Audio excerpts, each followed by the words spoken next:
ยอกรศิรกรานต์พระผ่านฟ้าในมหามงคลดิถีสมัย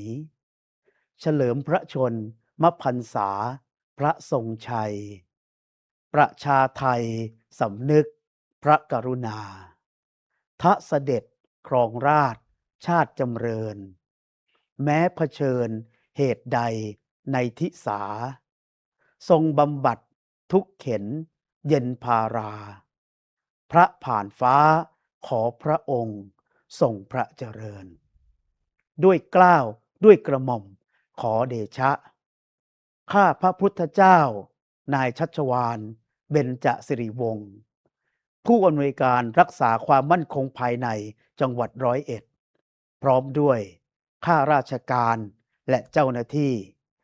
กองอำนวยการรักษาความมั่นคงภายในจังหวัด101